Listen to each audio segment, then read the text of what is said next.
All right, today we're going to do something a little different. We are diving deep into a formal legal document. It's actually a criminal complaint filed by a professor against the university where he used to work. This gives us a really raw, unfiltered look into a pretty intense academic dispute.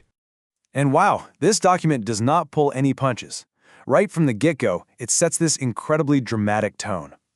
The professor, Mohamed Ibrahim Fayad, frames his personal problem as part of a much larger struggle.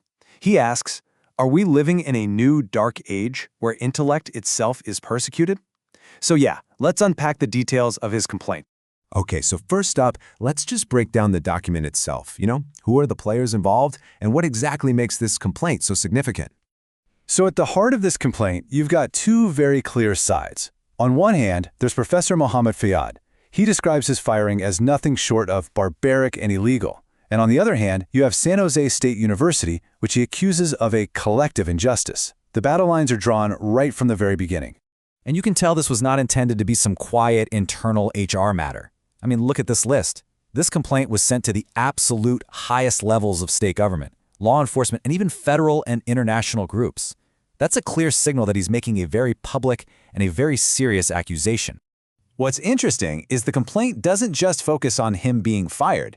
It really zeroes in on one specific incident that, according to the professor, was the real catalyst for this whole conflict.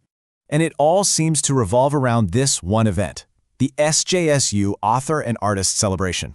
According to the complaint, this is an annual thing where the university honors its faculty's achievements, and Professor Fayad claims he was a cornerstone participant for years and years.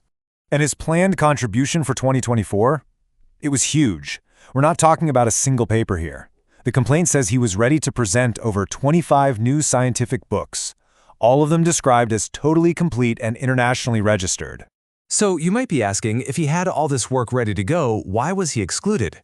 While the complaint argues the university used what he calls a frivolous pretext just to keep him out.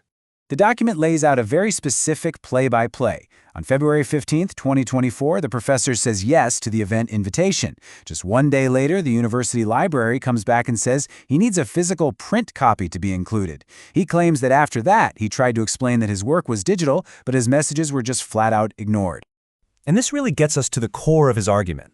To him, demanding a physical book when we're all living in a digital publishing age, well, he sees that as a deliberately obstructive barrier. He calls it a frivolous pretext. But wait, the complaint goes another layer deeper. It alleges the reason he didn't have physical copies was because of printing delays. Delays, he claims, were caused by, and I'm quoting here, racism and extortion from major publishing conglomerates. And he actually names several of them directly. So the complaint argues that being excluded from this one event wasn't just some isolated incident.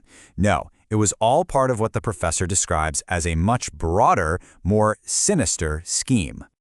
The first major allegation is that his termination, which happened about a year after that whole event dispute, was specifically timed to make sure he could never participate again.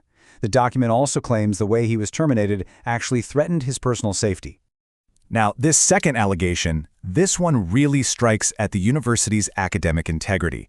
The complaint accuses SJSU of actively promoting what he calls trivialities and fluff while intentionally suppressing his work, which he describes as genuine scientific treasures. I mean, that's a charge that hits the very heart of what a university is supposed to be, right? A place for advancing knowledge, not blocking it. The third allegation widens the net even further, bringing those publishing companies right back into the picture. The complaint claims they are practicing extortion and that the university is basically colluding with them. So, after all these pretty explosive allegations, what does the complaint actually want? Well, the final section is a direct call to action, aimed at all those high-level officials who got a copy. It all boils down to three very clear demands. First, an investigation into what he calls his barbaric and illegal termination. Second, he wants an investigation into the university's supposed systematic exclusion policy. And finally, it ends with a plea for protection from what he describes as ongoing threats to his life and his housing. And all of this leaves us with a really fundamental question, doesn't it? When one person's grievance accuses an entire system, how does a story like this ever get resolved?